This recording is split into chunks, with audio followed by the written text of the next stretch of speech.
Please आप बैठिए।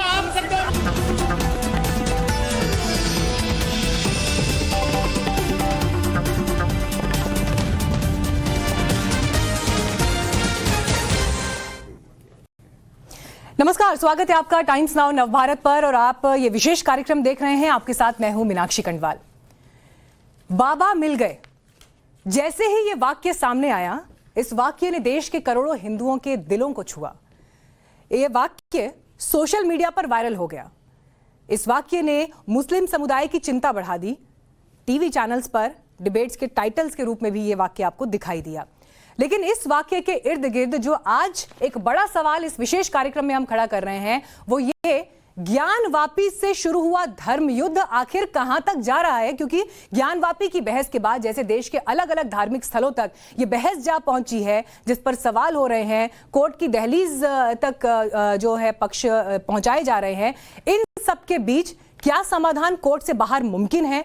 क्या यह आज की तारीख में प्राथमिकता है? हिंदू पक्ष इस पर क्या सोच रहा है, मुस्लिम पक्ष क्या सोच रहा है, एक्सपर्ट्स क्या कह रहे हैं और देश के अलग अलग हिस्सों का ओपिनियन क्या है, यही जानने के लिए आज हमने स्टूडियो में एक बड़ा पैनल आपके लिए रखा है। सबसे पहले खास मेहमानों से आपका परिचय करा दें। हमारे साथ महंत नवल किशोर दास जी इस वक्त मौजूद है। सर, स्वागत है आपका। हमारे साथ साध्वी कंचन गिरी जी मौजूद हैं, सूरजपाल अमू जी हमारे साथ हैं और इसके अलावा आपको बता दें प्रोफेसर कपिल कुमार जी हमारे साथ जुड़ गए हैं। सर, बहुत वेलकम है आपका स्टूडियो पर।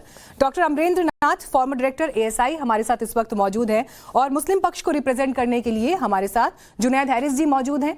इसके अलावा हाजिब मेहरुद्दीन रंगरेज साहब हमारे साथ मौजूद हैं और मुजीबुर रहमान एडवोकेट हैं, आप हमारे साथ स्टूडियो में जुड़ गए हैं। आप तीनों का बहुत बहुत स्वागत है स्टूडियो में।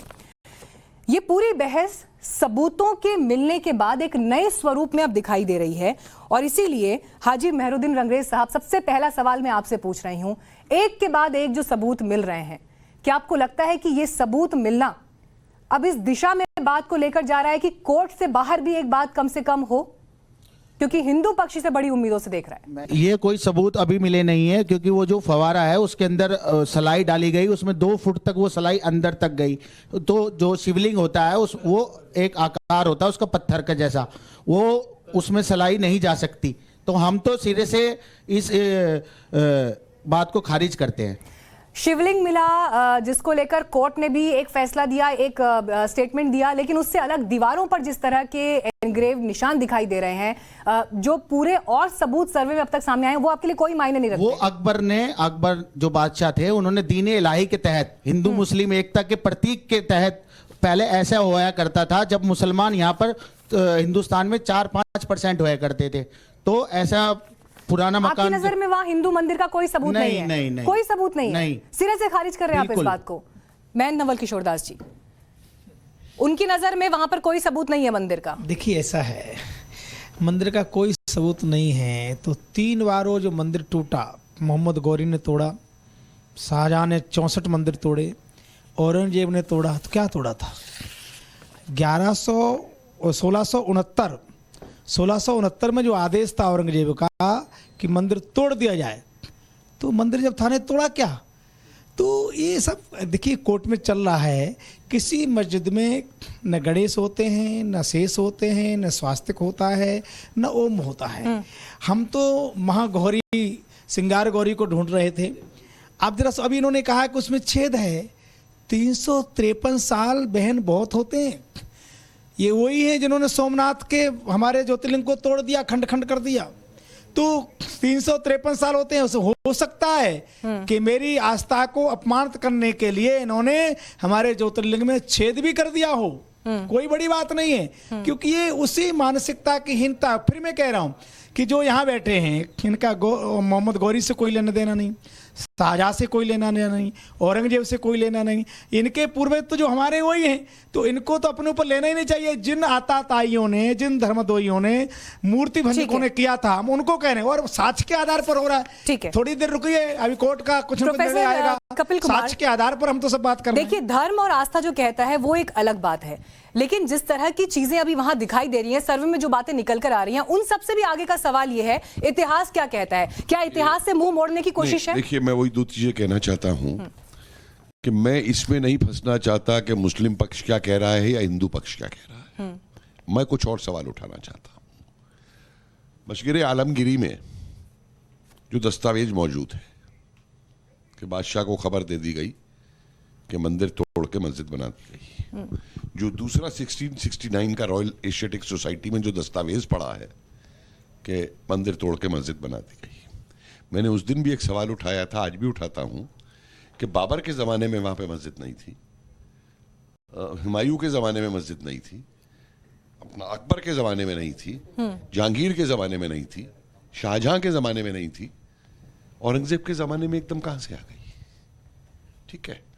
अब उसके बाद में बात आती है कि देखिए, हम लोगों को आज एक चीज़ पे ध्यान देना चाहिए कि जो ये साक्ष्य हैं या जो है, इनको आप आउटराइटली रिजेक्ट नहीं कर सकते। लेकिन वो तो कर रहे हैं। मेरी बात सुनिए, टीवी डिबेट में आपके सामने कर रहे हैं। मेरी बात सुनिए आप।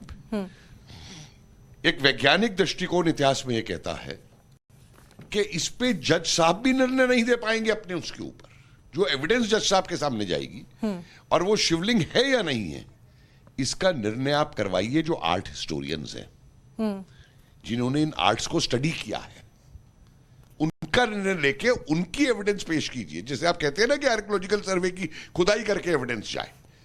तो इस झगड़े का सॉल्यूशन का तरीका यह है कि अगर हर पक्ष ये माने कि भाई एक इन्वेस्टिगेशन हो इसका पूरा का पूरा, कि ये शिवलिंग है या नहीं है, इसका साइंटिफिक इन्वेस्टिगेशन वैज्ञानिक कराए। सर एक मिनट, आप सर एक बार कंप्लीट कर लो। हाँ, मैं आस्था और इन चीजों से हट के बात कर रहा हूं, मैं एक वैज्ञानिक तरीके पे बात कर रहा हूं, इतिहासकार के नाम पे। दूसरी मेरी शिकायत एक और है। मेरी शिकायत यह है कि उस काल के अंदर बहुत सी बर्बरताएं हुई। देखिए, औरंगजेब के काल में जो सिखों के साथ व्यवहार हुआ, गुरु तेग बहादुर के साथ व्यवहार हुआ, ये सारी हुई। बिजाय इसके ये मानने के कि भाई ये उस काल की बर्बरताएं थी, आज हमें ये नहीं चाहिए। ये आपने बड़ा सवाल उठाया। आज हमें एक होके रहना है। लेकिन अगर अब उस बर्बरता को कुछ लोग जो है वो अपना गौरव मान के दिखाते हैं कि साहब ये की गई, तो रिएक्शन तो फिर होना बाकी। ठीक है, इस पे जुनैद हारिस जी आप जवाब दीजिए। जो बात वो कह रहे हैं, औरंगजेब किसी का भी हीरो कैसे हो सकता है, या मुगल काल में जो बर्बरताएं हुई, चाहे हिंदू धर्म विशेष की आस्था को चोट पहुंचाने के लिए मंदिरों को तोड़ा गया, प्रतीकों को नुकसान पहुंचाया गया, या उनको जलील करने तक के लिए जो कदम उठाए गए, वो तो ऐतिहासिक दस्तावेज हैं, किताबों में मौजूद हैं, उस दौर में जो किताबें लिखी गई उनमें मौजूद हैं।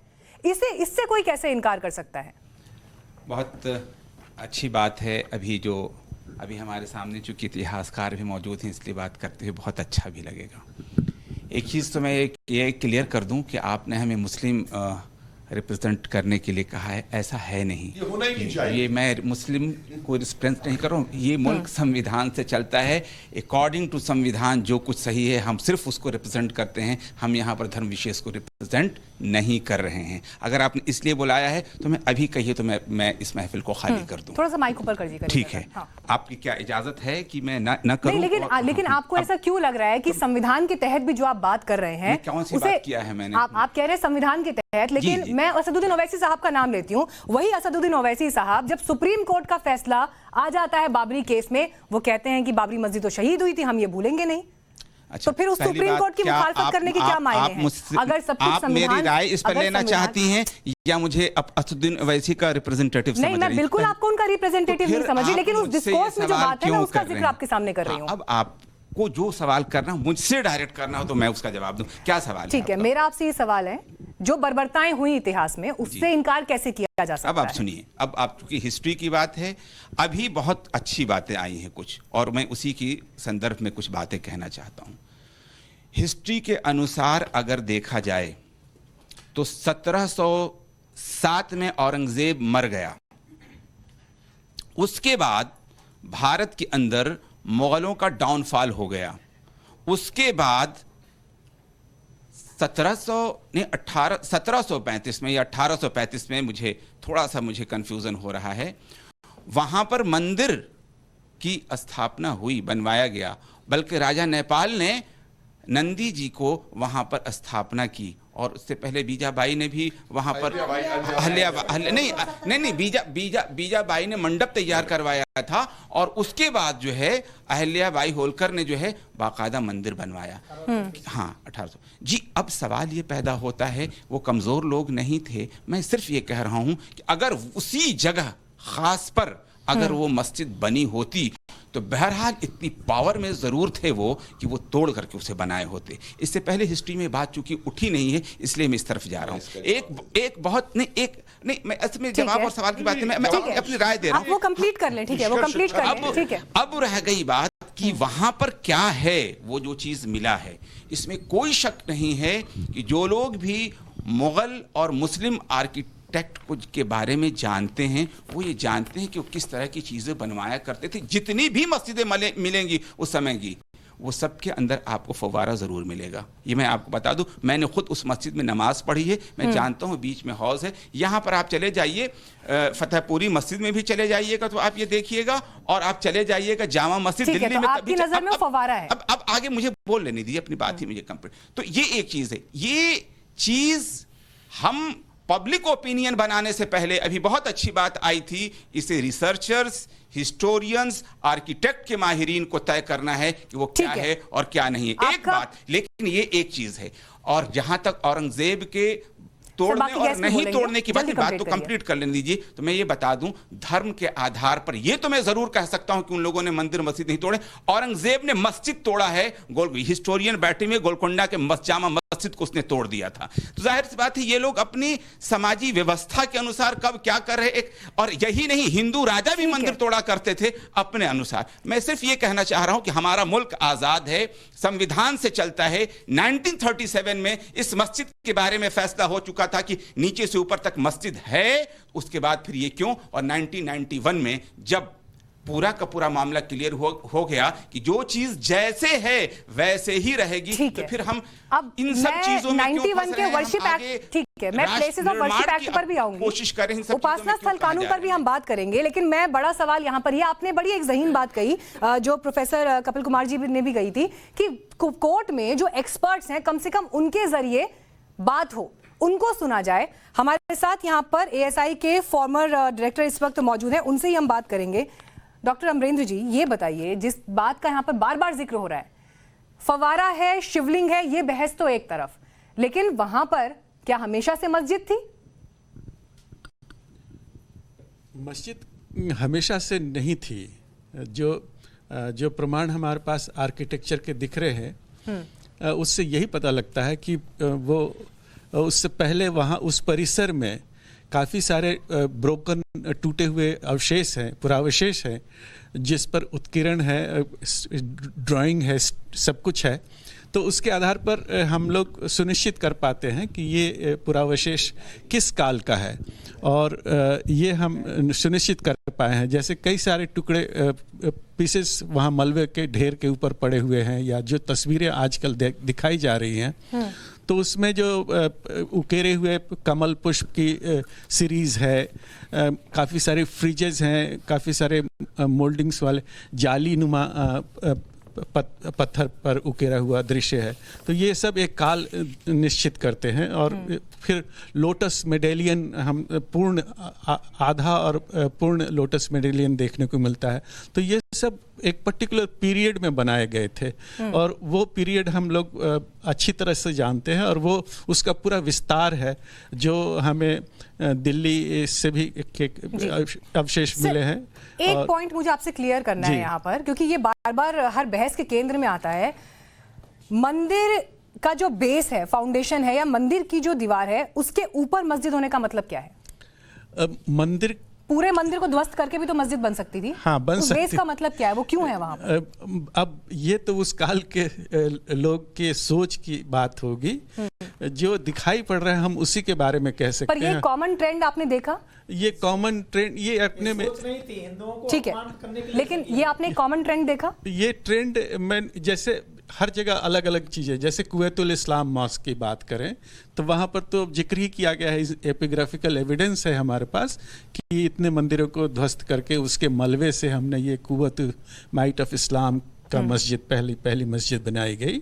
उसी तरह से अजमेर शरीफ के पास 2.5 दिन का तो जैनों के और बुद्धिस्टों के जो मंदिर थे और धार्मिक स्थल, ठीक है, एक बार वो कंप्लीट कर लें सर। और कोई उसको जस्टिफाई नहीं करता। अगर किसी ने बुद्धिस्ट टेंपल तोड़े हैं तो किसी हिंदू ने उसको जस्टिफाई नहीं किया है। जब जैन भाइयों के और बुद्धिस्ट भाइयों के मंदिर तोड़कर, उनके धार्मिक स्थान तोड़कर मंदिर बनाए गए, क्या अब वो कल वो भी याचिका डालेंगे तो डालिए। क्या इस देश डालिए, में नतीजा आएगा। इसी चीज पे बहस होती रहेगी? श्रीमान जी होती रहेगी, महंगाई पे बात नहीं होगी। आप लोग तो ये मानने को भी तैयार नहीं कि तोड़े गए, हम तो ये मान रहे कि स्तूप तोड़ के भी मंदिर बने, हमने कब मना किया? आप तो तो बस मानने फिर- को ही तैयार नहीं है। पर मान- मंदिर तोड़ के मंदिर बनाई गई। तालिबान में जो तोड़े गए क्या नहीं, आपको मैंने अभी बताया, आप ऐसे सर मैं कैसे- आपका जवाब नहीं, इनकी बात का जवाब दिया है मैंने। प्लीज आप ठीक दोनों है। के विचार एक नहीं है। ठीक है सर, एक बार सर अपनी बात कंप्लीट कर लें। मैं आपको इसलिए कहा कि ठीक है आप लोग एक नहीं है, आपका और इनके विचारों में मैं आपके पास आऊंगी सर, माइक में बोलिएगा, माइक में बोलिएगा। ये कह रहे हैं। मैं आपके पास आऊंगी, एक बार सर अपनी बात कंप्लीट कर लें, उनका स्टेटमेंट कंप्लीट नहीं हुआ है जी। तो जो कई ऐसे जगह है जहाँ पर कि इस तरह के अवशेष हमें मिलते हैं कई जगह, और ये जरूरी नहीं कि वो इस्लामिक हो या हर तरह के, जैसे बुद्धिस्ट कॉम्प्लेक्स में, हिंदू कॉम्प्लेक्स में और भी अवशेष मिलते हैं। इवन बुद्धिस्ट कॉम्प्लेक्स में जैसे हीनियान स्ट्रक्चर है, हीनियान जिसमें बुद्ध की प्रतिमा की पूजा नहीं होती थी, उनके चिन्हों के प्रतीक चिन्हों की पूजा होती थी। जब महायानिस्ट लोग जब आए, जब भगवान बुद्ध की प्रतिमाएं बनने लगी, तो वो हीनियान स्तूप जो थे उनमें कैसे बुद्ध की प्रतिमाएं लगाई गई, तो इस तरह से छेड़छाड़ हुई है।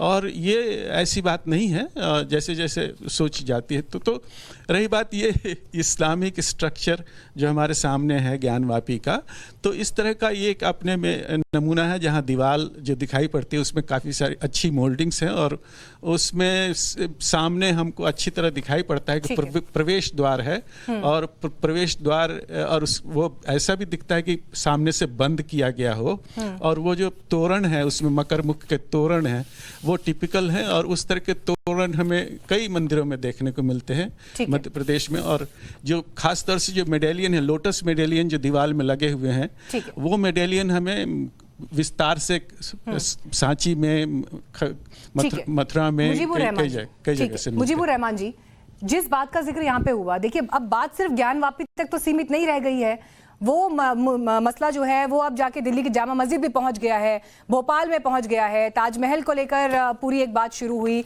मथुरा में मसला शुरू हो गया है। इन सबसे अलग मैं एक बड़ा सवाल आपके सामने रखती हूँ, और वो बड़ा सवाल ये कि क्या मुस्लिम पक्ष को मथुरा काशी के मुद्दे पर अब समझौता कर लेना चाहिए, क्योंकि दोनों ही मंदिर जो हिंदू पक्ष की आस्था है उससे जुड़े हुए हैं। अयोध्या भी हालांकि इसमें से एक था जिसका हल सुप्रीम कोर्ट से निकला। क्या मथुरा काशी अयोध्या यहां तक अब बात खत्म हो जाए, इस पर मुस्लिम पक्ष को बड़ा दिल दिखा देना चाहिए, क्योंकि इनकी तुलना देश के जो बाकी धार्मिक स्थल हैं उनसे नहीं हो सकती है। देखिए, बाबरी मस्जिद का हल सुप्रीम कोर्ट से नहीं निकला।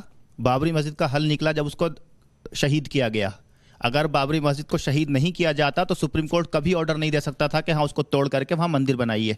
पहली चीज ये है। अब आप बीच में मत बोलिए, आपने देखी थी, आपके हिसाब से आपने देखी थी शहीद करते हुए, आपने देखी थी शहीद करते हुए, आपने देखी थी शहीद करते हुए उसको, आपने देखा था शहीद करते हुए।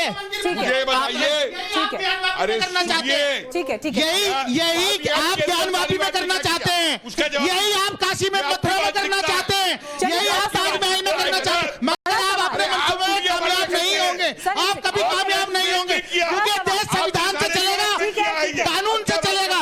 ठीक है, आप मेरे को तो ये कानून से चलेगा, देश संविधान से चलेगा, आपके कहने से नहीं चलेगा। एक सेकंड प्लीज, तीन तलाक में ऐसा नहीं चलेगा। आप मेरी बात सुनिए। देश संविधान से कानून है चलेगा। 91 का, ये याचिका क्यों लगाई जा रही है? क्यों हिंदू मुस्लिम भाई देखिए, कोई सुन नहीं पाएगा, कोई सुन नहीं पाएगा, कुछ समझ में नहीं आ रहा, आप किसी की बात नहीं जा पाएगी। हिंदू पक्ष की भी बात रख रहे हैं, आप सब चीजों की बात रख रहे हैं। मुसलमान रखने का अधिकार है, मुझे हिंदू का नहीं है। ठीक है, नहीं, है आप रखिए। सर मेरी रिक्वेस्ट है आपसे, सर 2 मिनट अगर आप चौड़ी से मूर्ति रखेंगे और फुहारे को शिवलिंग बताएंगे, आप देखो प्लीज आप जरा चुप कराइए sir, 2 minute please sir, please. देखिए, अगर हम इतना आपको जवाब मिलेगा। बात करेंगे, एक सेकंड नहीं, प्लीज आप मेरी बात सुनेंगे। उस पर डिस्कशन हो। डिबेट मैं होस्ट कर रही हूँ, please let me finish it, please. कार्यक्रम मैं होस्ट कर रही हूँ, प्लीज आप लोग मेरी बात सुनिए। देखिए, देश संविधान से चलेगा, लेकिन डिबेट अभी यहाँ जिस तरह से मैं होस्ट कर रही हूँ, मुझे जरा थोड़े से आप होस्ट करने दीजिए सर, ठीक है ना? मैं आपके पास आऊंगी। दूसरा पक्ष ये आरोप लगा रहा है कि वो कानून हमें शिकायत करने तक से रोकता है। ये आरोप भी है उस कानून पर, इसके तहत वो कानून भी चैलेंज हुआ है। उसको चैलेंज किया हुआ है, लेकिन कानून तो है ना अभी, और उनको मालूम है ये बात कि ये हमें रोकता है, इसका मतलब उनको मालूम है कि हमारी पिटीशन जो है एंटरटेन नहीं हो सकती, उसके ऊपर जजमेंट नहीं आ सकता। जब ये मालूम है तो ये वो कौन जजेस हैं, वो कौन जुडिशियल ऑफिसर्स हैं जो ऐसी पिटीशंस को एक्सेप्ट भी कर रहे हैं, उस पर नोटिस भी कर रहे हैं, उसको एंटरटेन भी कर रहे हैं। ऐसे जुडिशियल हाई कोर्ट और सुप्रीम कोर्ट की ड्यूटी है, तो आपको वो लग रहा है ड्यूटी कि बाउंड है अदालत कि ठीक ऐसे तरह से नहीं जुडिशियल देख रही ऑफिसर्स है। के ऊपर कार्रवाई करे। मतलब हाँ, हम लोग बिल्कुल। पिटिशन भी अदालत डालें ठीक तरह से नहीं और देख रही है जजेज इस हमारी मसले को। पिटिशन को एक्सपेक्ट नहीं करें। कंचन जी आ रही आप हूँ। मुझे बोलने दे। ठीक है सर, मैं आपसे 2 बिंदु पे सवाल पूछ रही हूँ, आप मुझे उन 2 बिंदुओं पे जवाब दीजिए, फिर मैं दूसरे पक्ष के पास जाऊंगी। मथुरा, काशी, अयोध्या, क्या इन 3 पर सहमति बन जाए सहमति से तो उसके आप मेरे बाद बात कपड़े आगे भी ले बढ़ सकते जाएगी। हैं, और दूसरी बात सहमति ये से तो आप कपड़े भी ले सकते हैं। अगर 2 पार्टीज के बीच में सहमति हो तो मुस्लिम सहमति से पक्ष तो मान सब कुछ जाएगा हो इस पर। सकता है। मुस्लिम पक्ष नहीं। बड़ा दिल दिखाकर मथुरा, काशी पर मान जाएगा। नहीं, हमें नहीं पता ना।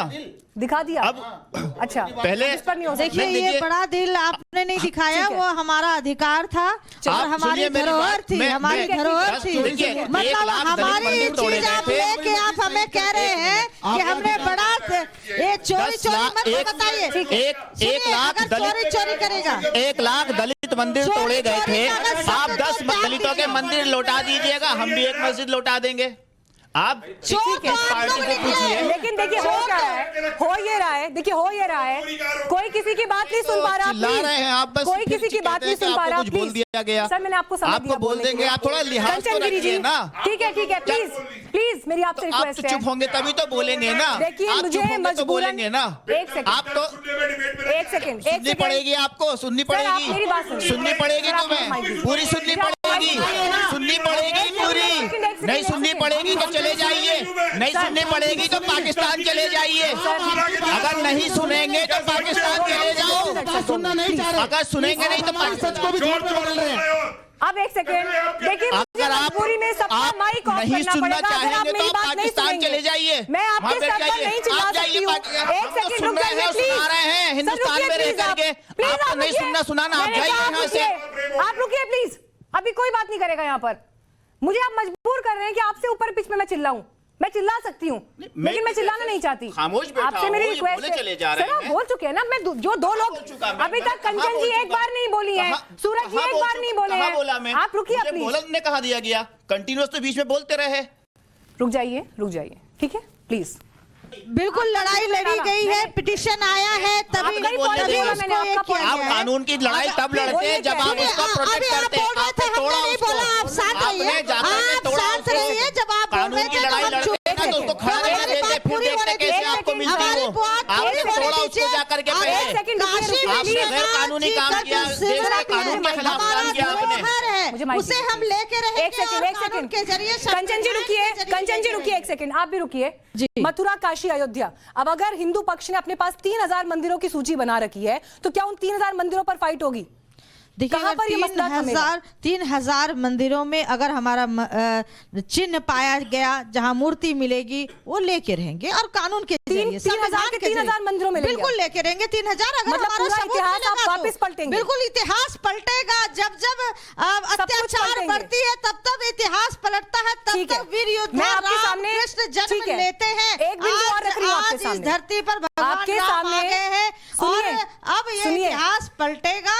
एक बिंदु और रख रही हूं आपके सामने। जी, कल ही हमने खबर दिखाई अपने चैनल पर, मध्य प्रदेश में एक गर्भवती महिला थी, सड़क नहीं थी, एम्बुलेंस नहीं मिल पाई, चारपाई पर लटाकर उसको लेकर गए, चारपाई पर ही डिलीवरी हो गई, एम्बुलेंस तक नहीं पहुंच पाई, बहुत बुरी हालत में थी। देखिए क्या देश इन मसलों पर बात कर पाएगा या मंदिर मस्जिद में उलझा रहेगा? देखिए बहुत सारे लोग इस अब पे भी बताइए काम मुझे। कर रहे हैं, ऐसा बात नहीं है कि नहीं कर रहे। जहां कोई सुविधा नहीं है तो वहां पे क्या हो सकता है? वहां पे तो इस तरह की अगर उस बात को हम यहाँ पे ला के रखेंगे तो वो अच्छा, ठीक है। वो नहीं सूरज है। जी, लेकिन जो अगर उस वो जगह तो ये पे कह सुविधा रही नहीं है होगी कि 3000 मंदिरों की लड़ाई हम लड़ेंगे, ये मुमकिन है, व्यवहारिक है, प्रैक्टिकल है? देखिएगा, हमारा किसी मुस्लिम से या किसी से हमारा कोई झगड़ा नहीं है। हमारा तो उन लुटेरों से जो आक्रांता थे, बाबर था, औरंगजेब था, इन लोगों ने जो हमारे 3000 मंदिर तोड़े, जो साध्वी जी कह रहे हैं, निश्चित तौर पे कानूनी रूप से हमारे को हक है और अपना हक हम लेके रहेंगे, वो हमारा कानूनी हक है।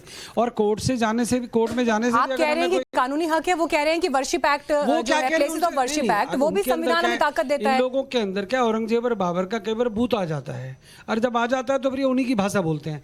हमने कहा है कि कोर्ट कमिश्नर ने जो कहा, सर्वे रिपोर्ट दी, उसको मानो, कोर्ट मानेगा, कोर्ट आदेश देगा, हम मान लेंगे। सर्वोच्च न्यायालय में जो आदेश होगा हम उसको मानेंगे। ये लोग जो बाबरी ढांचे को जो तोड़ने के बाद जो मंदिर के बारे में जो निर्णय सर्वोच्च न्यायालय ने दिया, ये मुस्लिम पक्ष के लोग जो आपने बिठा रखे कहते हैं बड़े दिल से कि सर्वोच्च न्यायालय ने जो निर्णय दिया हम उसको मानते हैं, ये उसको भी मानने को तैयार नहीं। कभी हमें चोर कह रहे हैं। अरे लुटेरे तुम लोग थे, तुम्हारे पूर्वज थे, आक्रांता तुम लोग थे, तुम लोगों ने धर्म परिवर्तन कराया, मंदिर तोड़ दिए, और गुरु तेग बहादुर जैसे व्यक्तियों को आप लोगों ने, उनके परिवारों को खत्म कर दिया। अब आज हम अपने रोना भी ना रोएं। अगर हम लोग कोर्ट के जरिए अपनी बातों को रख रहे हैं और अपने लिए हम न्याय मांग रहे हैं, तो आपको तकलीफ क्या है? आप संविधान में विश्वास रखेंगे, आप लोग कानून में विश्वास रखेंगे, और ओवैसी आए दिन हमको धमकी दे रहे हैं, एक शहीद होगी दूसरे को शहीद नहीं होने देंगे। अरे क्या नहीं होने देंगे भाई? कोर्ट का निर्णय जो आएगा उसको आप भी मानो, हम भी मानेंगे। इतिहास गवाह है, कपिल कुमार जी ने जो सारी बातें कही हैं, एएसआई के जो प्रमुख बैठे इन्होंने कहा है, इनकी बातों में कोई दम होगा जब भी तो ये लोग बैठे हैं। ये वैसे इतिहासकार हैं क्या? अपनी किताबों को पढ़ लो, नहीं पढ़ो कुतुब मीनार के नीचे चले जाओ, वहां लिखा हुआ है स्पष्ट तौर पे कि मंदिर तोड़े गए।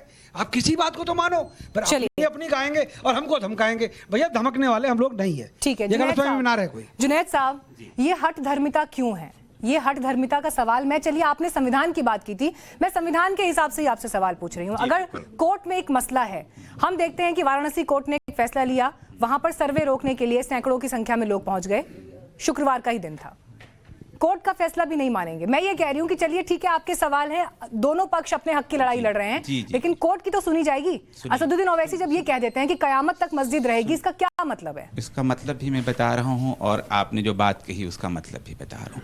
सबसे बड़ी बात ये है मैम कि 1937 में जब इस मस्जिद का फैसला आ गया कि ये नीचे से ऊपर तक मस्जिद है, अब मस्जिद है, और उसके बाद जब बाबरी मस्जिद का इशू शबाब पर था और अभी तोड़ी नहीं गई थी, उससे पहले जब ये डिसीजन हो गया कि बाबरी मस्जिद के अलावा जो भी धर्म स्थल हैं वो एज इट इज रहेंगे, उनकी हालत वैसे ही बरकरार रहेगी।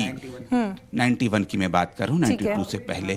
मैं ये कह रहा हूँ, अब ये बताइए सर, वो कंप्लीट करेंगे पहले। ठीक है, ठीक है, ठीक है, चलिए मस्जिद उनको कहने दीजिए। जी चलिए, 1949 तक इशा की नमाज पढ़ी गई है, फिर मूर्ति रख दी गई, फजर नहीं पढ़ी जा सकी। कोर्ट का सम्मान सिर्फ कोर्ट के सम्मान में नहीं पढ़ी गई थी। और आपको मैं एक चीज और बताना जरूरी समझता हूं, 1992 में उग्रवादियों ने तोड़ दिया मस्जिद को, कोर्ट के ऑर्डर से नहीं तोड़। राम भक्त को आप उग्रवादी कहते हैं, तो औरंगजेब को क्या कहेंगे? औरंगजेब को क्या कहेंगे? मंदिर जिन्होंने तोड़ा कौन थे? क्योंकि वो गलत भैया बोल लेने दो यार, मैं ये सिर्फ एक बात कह रहा हूँ। नहीं, मैं आपकी भाषा की मैं आपको जवाब देने का मौका दूंगा। अब तो आप सर वो कंप्लीट करने में आपके पास ही आऊंगी। मैं आपसे ये कह रहा हूं कि इस मुल्क के अंदर जब हमारा संविधान तैयार हो गया, संविधान को जब भी जिस वक्त भी अपने हाथ में लेगा, वो कानून पर चलने वाला नहीं, वो फसादी है। ठीक है, कानून को जब भी अगर कानून ने फैसला दिया, मैं पूरी बात कंप्लीट करने दे। अगर कानून ने फैसला दिया, सर आप ही जो भी बाबरी मस्जिद पर फैसला दिया हम उसे मानते हैं, लेकिन तोड़ा गया उस वक्त कानून ने फैसला नहीं दिया था, कोर्ट ने फैसला नहीं दिया गया था। जिन लोगों ने भी कानून को अपने हाथ में लिया, उसे आप कौन सा नाम देना चाहते हैं? आपकी बात मैं मान रही हूँ, आपने उग्रवादी शब्द का इस्तेमाल किया, ठीक है, आपने किया, कानून का टीवी डिबेट में बैठकर आपने किया उग्रवादी शब्द का इस्तेमाल। क्या देश की सबसे बड़ी अदालत ने ऐसा कहा? किसने उग्रवादी शब्द बोला? अच्छा, ये मैं आपसे पूछ रही हूँ। मैं आपको बता दूं, कोर्ट ने उनको सजा भी सुनाई, कोर्ट ने कहा कि वो गलत है। मैं अच्छा, अब एक मिनट, तो कोर्ट ने सजा दी ना, जिसको आप ही का शब्द है ना, अपराधी कोर्ट ने सजा दी ना सर, कोर्ट ने सजा दी। अपराधी कहा, आप ये कह रहे हैं, अपराधी कहा। पूरी बात सुन लीजिए। मैं खुद भी थिंकर हूँ, मैं किस चीज के लिए क्या मुनासिब शब्द समझा मैंने बोला। ये मुमकिन है कि कोर्ट ने वो लफ्ज नहीं बोला हो, लेकिन कानून को हाथ में लेने वालों को मैं उग्रवादी। आपने खुद ये बात कह दी सर, आपने खुद ये बात कह दी। एक सेकंड, आपने कहा कि कोर्ट ने ये, हो सकता है कि कोर्ट ने ये शब्द ना बोला हो, लेकिन मैं कह रहा हूँ क्योंकि मैं थिंकर हूँ। उग्रवादी उन्हें कहते हैं जो पत्थर मारते हैं, उग्रवादी उन्हें कहते हैं जो खरगोन में पत्थर मारते हैं। ठीक है, उग्रवादी उन्हें कहते हैं जो लाल चौक पर पत्थर मारते थे, ठीक है, उन्हें मारते हैं। अब दूसरी बड़ी बात है सर, हमको उग्रवादी कहेंगे आप? दूसरी बड़ी बात है, ठीक है ना सर, उनको बोलने दीजिए। आप जवाब दीजिएगा। आपने उग्रवादी शब्द का इस्तेमाल कर दिया, जिसे लेकर कड़ी आपत्ति है, क्योंकि जब देश की सबसे बड़ी अदालत ने इस शब्द का इस्तेमाल नहीं किया तो आप किसे कह रहे हैं। लेकिन मैं दूसरी बात आपसे पूछ रही हूँ, ये बताइए मैं दूसरी बात आपसे पूछ रही हूँ, वो कौन थे? मैं माफी मांगनी पड़ेगी। इन्होंने हमें उग्रवादी कहा राम मंदिर पे ये करने के लिए। उग्रवादी के नाम पे आपको माफी मांगनी पड़ेगी। कंचन जी रुक जाइए please, Kanchan ji please, Kanchan ji please. Debate में टाइम वेस्ट होगा, कोई बात समझ में नहीं आएगी इन तरीकों से, ठीक है?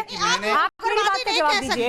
अभी रामनवमी पे जो पत्थर चले थे उसके अरे कंचन जी रुक जाइए ना प्लीज, गलत है उग्रवाद। मैं उनको भी बोल रहा हूँ, आपने बिल्कुल गलत समझा कि आपको मेरी बात का जवाब देना है। मेरा सवाल आपसे ये है, सवाल ये है, हर एक पर बोलूंगा, अगर हिंदू पर पत्थरबाजी नहीं हुई क्या? कानून का उल्लंघन। आप लोग क्या चाहते हैं कि आज बातचीत हो या ना हो? बातचीत हो या ना हो? का तो बातचीत हो या ना हो? करते हैं। माइक आप ठीक है। 4 बजे आप सुबह मुझे उठा माइक के दीजिए। और आप माइक अजान पकड़िए। पढ़ते लोगों की तकलीफ आप होती मुझे है। माइक दीजिए सर, आप माइक पकड़िए, ठीक है? मैं तय करूंगी कौन किस समय पे बोलेगा, ठीक है? अब आप मुझे बताइए ये बात जी, फरमाएं आप। आपके हिंदू भाई आपके पास आते हैं, जी, ठीक है, और वो आपसे कहते हैं कि जिन प्रभु श्री राम पर उनकी आस्था है, जो उनके आराध्य हैं, जो उनकी आराधना के केंद्र में हैं, उनके वो प्रभु श्री राम वहां पैदा हुए हैं। ये अयोध्या का महत्व उनके लिए है। ईश्वर तो जहां पैदा हुए हैं, उनकी मान्यता के हिसाब से वो जगह तो नहीं बदल सकती। अगर वो आपसे ये आके कहते हैं, चलिए आगे बोलिए आप। ठीक है? मस्जिद को लेकर ये कोई नई बात नहीं है, इससे पहले भी कई बार कई तरह के डिस्कोर्स में बात आ चुकी है। मस्जिद को लेकर तो जहां तक मेरी इस्लाम को लेकर जानकारी है, पैगंबर साहब की जो दीक्षाएं हैं, शिक्षाएं हैं, जहां तक मेरी जानकारी, हो सकता है आप मुझसे बेहतर जानते होंगे, लेकिन मुझे ये मालूम है कि कोई भी विवादास्पद जगह जो है वो भी नहीं कहते कि वहां पर इबादत की जगह होनी चाहिए। ये मैंने सही समझा पैगंबर साहब को? अब आप मुझे बताइए कि अगर वो आपसे ये बात कहते चले आ रहे हैं कि वहां पर हमारे आराध्य का जन्म स्थल है, क्या बड़ा दिल दिखाकर छोड़ ही दिया जाता? और वही रूल अगर मैं मथुरा के लिए भी कह रही हूँ, तो क्या ये मसला आसानी से हल नहीं हो सकता कोर्ट से बाहर? आपने सवाल किया, ठीक है, अब आप जवाब दीजिए। देखिए, और मुझे उम्मीद है आप क्लियर जवाब देंगे। जी बिल्कुल, इसमें आपने सही कहा कि इस्लाम किसी भी मुतनाज़ा जगह पर मस्जिद बनाने की अनुमति नहीं देता। यही आधार बनता है कि जब यहाँ पर बाबरी मस्जिद बनी थी 1528 में, वो मंदिर तोड़कर नहीं बनी थी। अब बुनियादी सवाल जो आपका है कि जो जन्म स्थली है, आप यकीन जानिए मैं भी गया हूं वहां पर, और मैं जानता हूं वहां पर जाकर आप पता करेंगे तो राम जन्मभूमि के हवाले से सिर्फ उसी जगह को तो बहुत बाद में कहा गया है, उसके अलावा 12 जगहों को निश्चित किया गया कि यहां पैदा हुए, यहां पैदा हुए, यहां पैदा। और आगे की मैं बात कर रहा हूं, मैं कह रहा हूं कि रामचरितमानस बाबर के बाद अकबर के जमाने में किसने लिखा?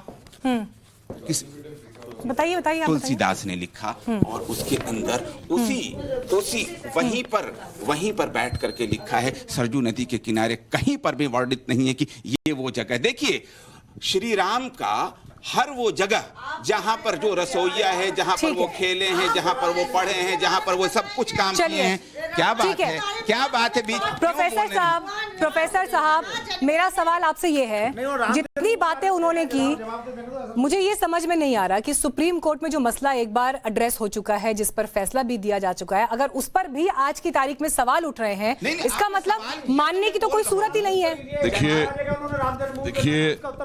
देखिए ऐसा है, मैं इन बहसों में पढ़ना इसलिए नहीं चाहता कि मैं चाहूंगा कि जो लोग इस पे बहस कर रहे हैं हमसे, बाबरनामा पढ़ते हैं। बाबरनामा में वो क्या कहता है कि मैंने इस्लाम की खातिर अपने को वांडरर होना स्वीकार किया, ठीक है, और इस्लाम की खातिर मैंने कई गैर इस्लामियों और हिंदुओं के कत्ल किए।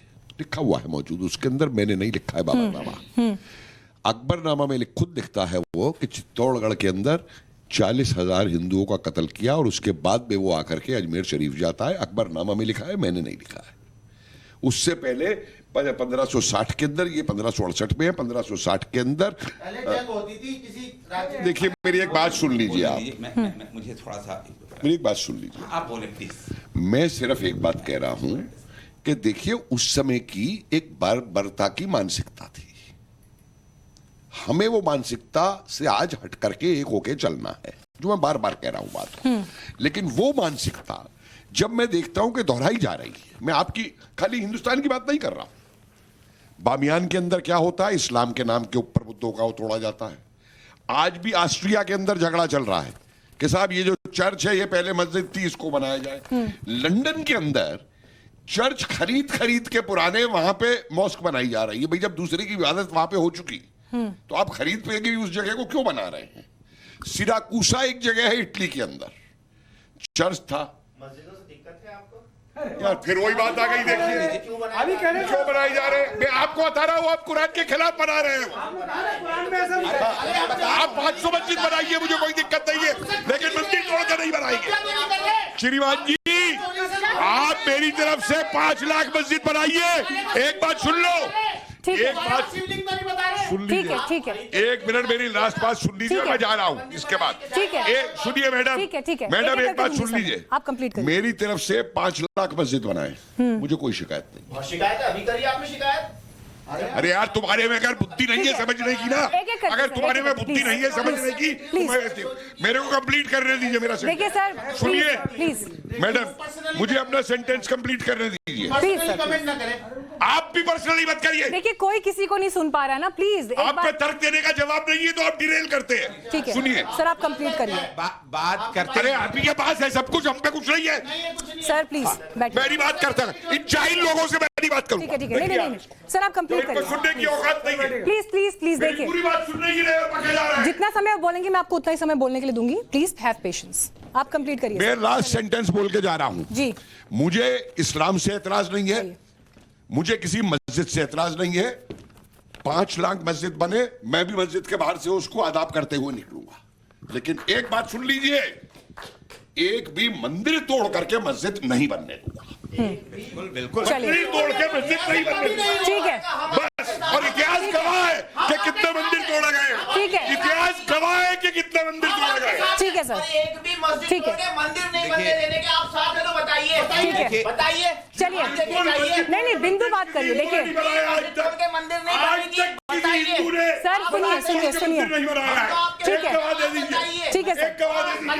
खत्म बस। नहीं नहीं ये देखिए तरीका नहीं है सर बात करने का। नहीं नहीं सर प्लीज। अच्छा तुम इतना गुस्सा क्यों कर रहे हो? क्या हो गया आपको? नौटंकी करने की आदत हो गई है तुम्हारी। ऐसा तुम्हारी को क्या हो गया? आप बैठिए आप करते हो नौटंकी। आप टीवी पे आके नौटंकी करते हो। आप करते हो। प्लीज आप राजनीति कर रहे हो। प्लीज प्लीज प्लीज बैठिए प्लीज बैठिए राजनीति करनी बंद करो यहाँ पे। बैठिए प्लीज बैठिए प्लीज बैठिए। जवाब नहीं है। ठीक है अरे हमारी में हिम्मत है खरीद के बनाने की। अच्छा आप बैठिए तो सही सर। तो बनाओ ना मंदिर। सर प्लीज बनाओ मंदिर।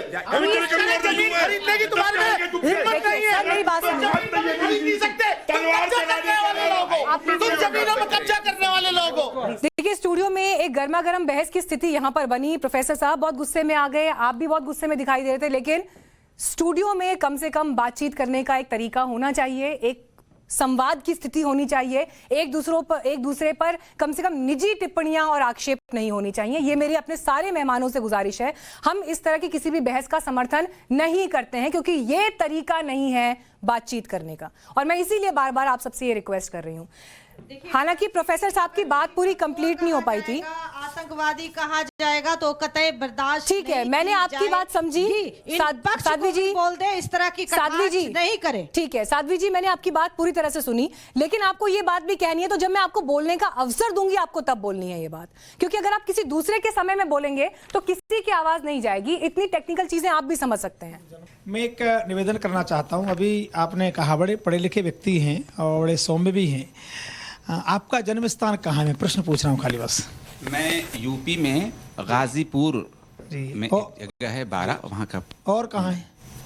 भारत के अंदर नहीं और कहीं भी है? एक ही जगह है? नहीं, एक ही जगह हो। अभी आपने निवेदन किया, आपने कहा कि 12 जगह राम जन्मभूमि है। सुन कहा जाता है ना, सुन लीजिए, मैंने इसलिए आपसे प्रश्न किया था। यही मैं कह रहा हूं। इसलिए मैंने आपने प्रश्न किया था। किसी भी वो तो मेरा आराध्य है, परमात्मा है। किसी एक व्यक्ति का भी जन्म 2 जगह नहीं हो सकता। नहीं हो सकता जन्म देखो तो आपके 2 मकान हो सकते हैं, 2 दुकान हो सकती हैं, किसी व्यक्ति का जन्म 2 स्थान पर नहीं हो सकता। आपने कहीं ना कहीं हमारी श्रद्धा को आघात पहुंचाया। ये भाषा शैली आप जैसे पढ़े लिखे व्यक्ति की नहीं होना चाहिए। सर अयोध्या पूरा नहीं, आप अयोध्या गए होंगे जरूर, जिन्होंने बताया होगा वो भी विज्ञ नहीं होंगे, अधूरे होंगे।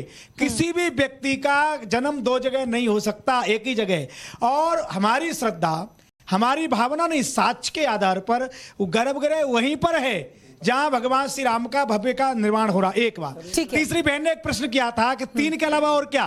तो देखिए, किसी का जन्मस्थान 2 जगह नहीं हो सकता। ठीक है। जहां पर मंदिर बन रहा है जन्मस्थान है। काशी में भगवान स्वयं प्रकट हुए, ज्योतिर्लिंग हमारा प्रधान।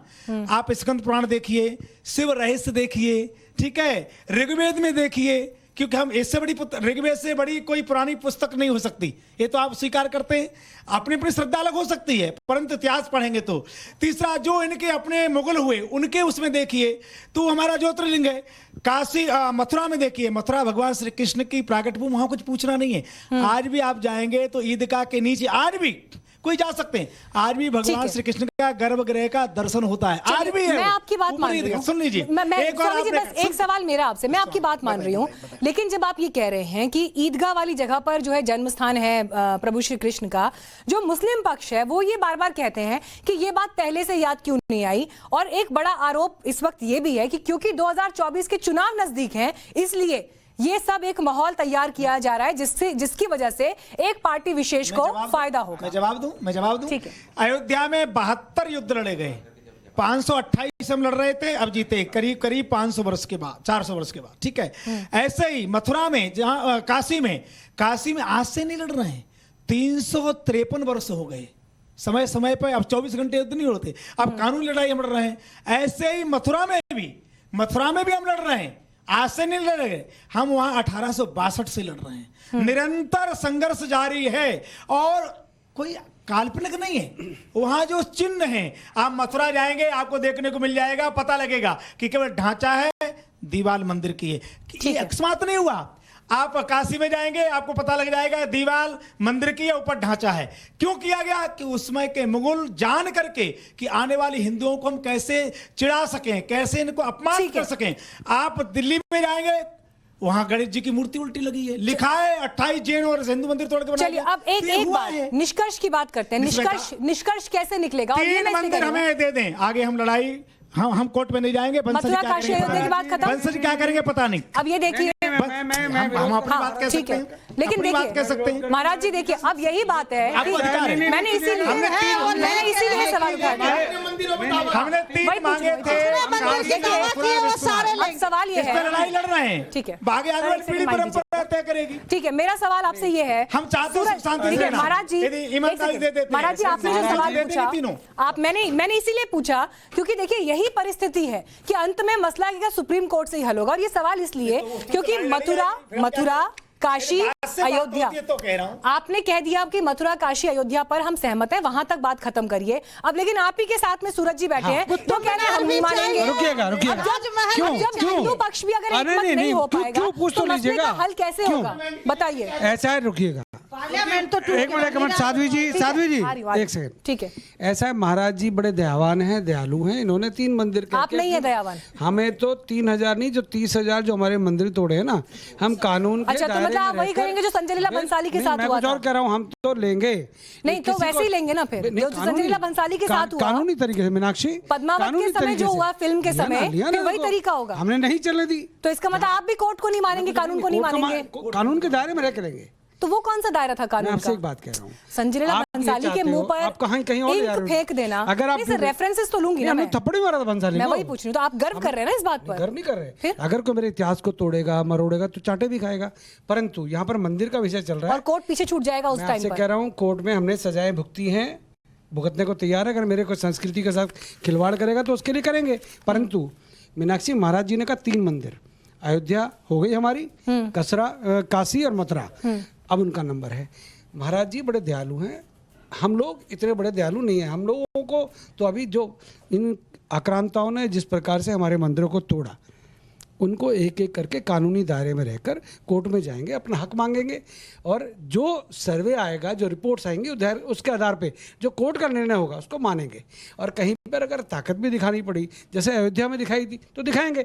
जिनको उग्रवादी हम नजर आ रहे हैं ना, वो हमारे कार सेवक थे। कार सेवा अगर कहीं और भी करनी पड़ी, करेंगे भैया। उग्रवादी हमको कह रहे हैं और आपके चैनल पे कह रहे हैं, और आप इनका विरोध भी नहीं कर रही मीनाक्षी। नहीं, हम किसी भी तरह की हिंसा का समर्थन नहीं करते। आपके चैनल पर बोला इन्होंने उग्रवादी, हम किसी भी तरह, मैंने उस बात के लिए उनको टोका, लेकिन हम किसी भी तरह की हिंसा का समर्थन नहीं करते, किसी भी तरह की हिंसा का समर्थन नहीं करते, कुछ भी बोलेंगे। ठीक है, हम ऐसा इतने हम दयालु नहीं है, महाराज होंगे, हम दयालु नहीं इतने बड़े। ठीक है, अब आप मुझे मैं बोल सकता हूँ। एक बार वो कॉन्क्लूड करें फिर आप बोलिएगा जी। देखिए, बीच में डिस्टर्ब नहीं करें।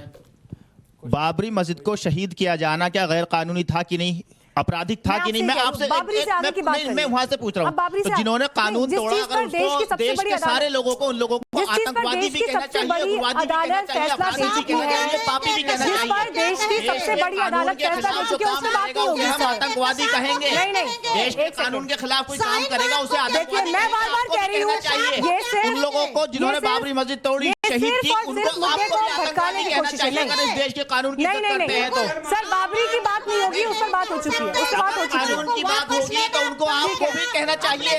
अगर हम उन्हें आतंकवादी कहते हैं तो आपको भी कहना चाहिए, क्योंकि आप भी इसी भारत देश में रहते हैं, आप कोई पाकिस्तान में नहीं रह रहे। इस देश के कानून की अगर आप इज्जत नहीं करेंगे तो पाकिस्तान के कानून की इज्जत करते हैं आप? कहाँ से बात करते हैं? अब सुनिए, क्या है आपके लिए कानून? पैर की जूती है क्या? तो फिर आप बाबरी मस्जिद तोड़ने वाले गुनाहगारों, आतंकवादियों के साथ कह रहे हैं कि उन्होंने अच्छा काम किया।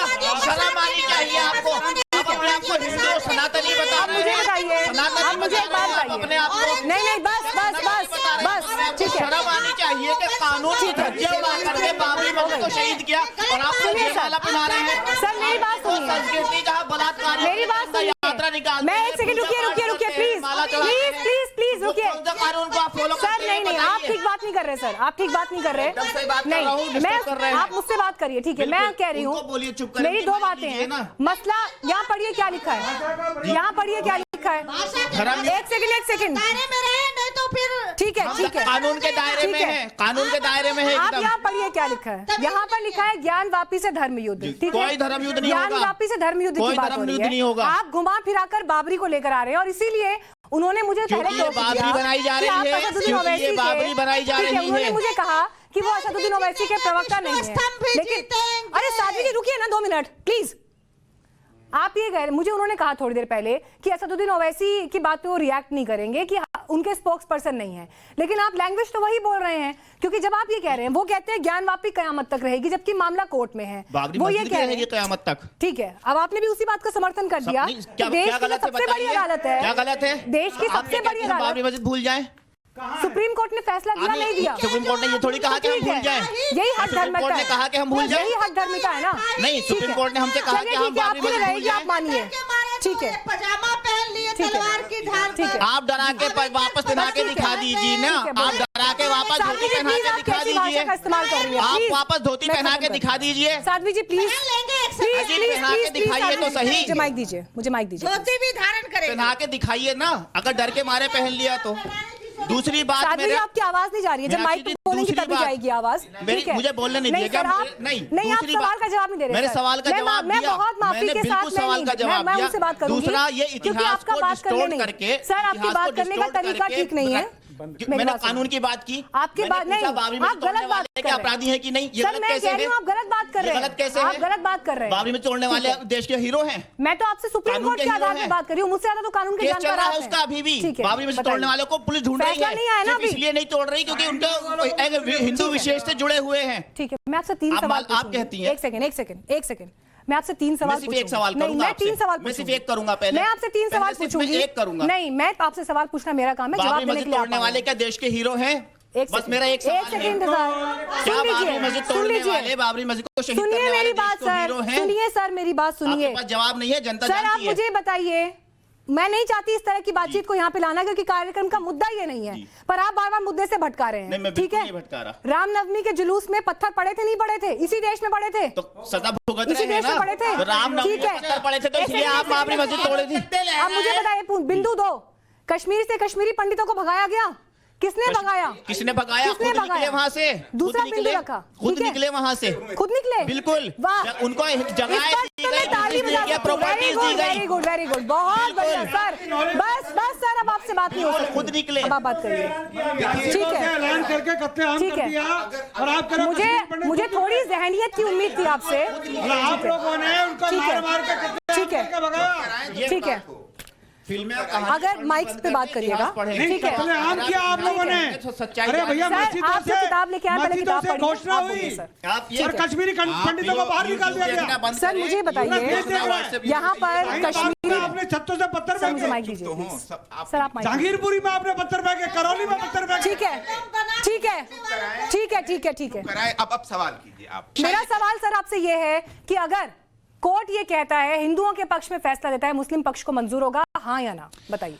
हम संविधान के अकॉर्डिंग जो कुछ भी होगा, कोर्ट का फैसला मंजूर होगा या नहीं? कोर्ट और संविधान में क्या फर्क आप समझते हैं? ठीक है, मंजूर होगा ना, मैं हाँ मानूं आपकी। मैं तो यही कह ही रहा हूं ठीक कि है, अकॉर्डिंग टू ठीक है, ठीक है। जुनैद साहब ये कह रहे हैं, जुनैद साहब ये कह रहे हैं कि अगर सुप्रीम कोर्ट ने हिंदुओं के पक्ष में फैसला दिया ज्ञानवापी मसले को देकर, तो उन्हें मंजूर होगा। ठीक है, अब यहाँ पर हिंदू पक्ष बात करेगा।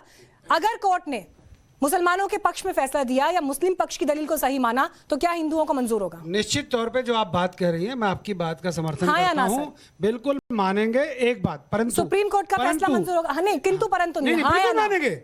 मानेंगे? हमने तो देखो बाबरी के बारे में जो बार बार शोर मचा रहे हैं, उन्होंने सर्वोच्च न्यायालय ने जो कहा, हमने माना। एक बात मैं पूछना चाहता हूँ, बाबर और औरंगजेब से जुनैद साहब आपका रिश्ता क्या है? बाबर और आप हमारे हिंदू हिंदुस्तान में रहते हो, नहीं सर, हिंदुस्तान में रहते हो ना, क्यों लड़ाई कर रहे हैं? सर आप उठाइए, हमारा हिंदू मुसलमानों का झगड़ा नहीं है, बस ठीक है सर। झगड़ा कर रहे हैं। सर मुझे एक जवाब देना था, वो आपने दिया नहीं, अब आपको इजाजत नहीं है सर, अभी सर बोलेंगे। सर अब बहुत देर से जो है शांत बैठे हैं। पूरी बहस का सर पूरा स्वरूप आपने देखा, और आप बिल्कुल यहाँ पर किसी अंपायर की तरह मुझे पूरे टाइम पर दिखाई दिए, जिसने दोनों पक्षों को बड़े पेशेंस के साथ सुना है। और मैं ये उम्मीद कर रही हूँ कि अब कार्यक्रम के अंतिम पड़ाव में आप जो भी बोलेंगे वो एक बड़ी लकीर कम से कम इस विवाद की स्थिति में खींचेगा। Stage is yours. इस संदर्भ में जितनी भी विवाद का विषय है, उसमें मैं नहीं पढ़ना चाहता हूं, लेकिन जब कभी भी आस्था से संबंधित विवाद इस देश में उठे हैं, तो न्यायालय का दरवाजा खटखटाया गया है और न्यायालय के आदेश पर भारतीय पुरातत्व सर्वेक्षण को कहा गया है कई मौक़ों पर वो इस तथ्यों को पुरावशेष के माध्यम से सुलझाने की कोशिश करे। और हमें मालूम है, हम सब जानते हैं, सभी पक्ष, जितने भी पक्ष यहाँ पर हैं बैठे, वो सब जानते हैं कि इतिहास में पहले मंदिर के अवशेष हैं, उससे पहले और किस प्रकार के आस्था के अवशेष हैं, और फिर क्रमशः कैसे कैसे आस्था के अवशेष हमारे इस देश में हैं, उसकी एक अच्छी क्रोनोलॉजिकल कड़ी हमारे पास निश्चित रूप से बनी हुई है। और इसको हमें सभी पक्षों ने मानना चाहिए, और हर पक्ष को ये समझना चाहिए कि वो पुरावशेष, जो धर्म विशेष का पुरावशेष है, उसकी एक अपनी शैली है, और उन शैली को हम सब ने समझना चाहिए। और उन शैली को ध्यान में रखते हुए हम वो चीज़ को जिक्र करते हैं, और हम जब देखते हैं कि ये कला, ये कृति इस धर्म विशेष से जुड़ी हुई है, इसकी तिथि ये है, तो हम वो निश्चित हैं, और उसके करने के साइंटिफिक तरीके हैं, आर्टिस्टिक स्टाइलिस्टिक तरीके हैं, और वो सर्वव्यापी हैं, सब लोग मानते हैं, देश विदेश में माने जाते हैं। और इस पर जितने भी शोध हुए हैं, इसमें हमारे भारतीय शोधकार भी हैं, विदेशी शोधकार भी हैं। और अगर किसी पक्ष को कहीं से भी ऐसा लगता हो कि हमने जानबूझ करके किसी पक्ष को नीचा दिखाने की कोशिश की है, तो उसका निराकरण है और निराकरण करा सकते हैं, ऐसी कोई बात नहीं है। और संक्षेप में यही कहना चाहता हूं कि सभी पक्षों को ये मालूम है कि ये कलाकृति उनके धर्म से जुड़ी है या नहीं। ये जबरदस्ती बहस करने की बात नहीं होनी चाहिए, सद्भावना की बात होनी चाहिए। और न्यायालय की प्रक्रिया के माध्यम से जो सरकार जो हमें कहती है, उसको हम जो दिखाते हैं, वो पुरावशेष के माध्यम से वो सब लोगों की जानकारी में है। और इसमें उम्मीद सर यही कि आपने जो आज ये बात की है, ये बात जो है कम से कम विचारों को और स्पष्ट करे। आज जिस तरह से डिबेट हुई, उसमें मैं बिल्कुल ये कहूंगी हर धर्मिता का एक पक्ष यहाँ भी दिखा है, एक पक्ष यहाँ भी दिखा है, उससे इनकार नहीं किया जा सकता। लेकिन इन सब के बीच इस देश में जो इस देश की सबसे बड़ी अदालत है, सुप्रीम कोर्ट, उसने कठिन से कठिन समय में कठिन से कठिन मुद्दों के ऐसे निपटारे किए हैं जिसने देश में लोकतंत्र की, न्याय की एक बड़ी लकीर खींची है और कानून की देवी के हाथ में जो तराजू है उससे इनकार नहीं किया जा सकता है। इसीलिए हर पक्ष कोर्ट को जरूर सुने, उस पर भरोसा करे, हमारी यही अपील। इसी के साथ इस कार्यक्रम में आप सभी जुड़ने के लिए आप सभी का बहुत बहुत धन्यवाद, शुक्रिया। देखते रहिए टाइम्स नाउ।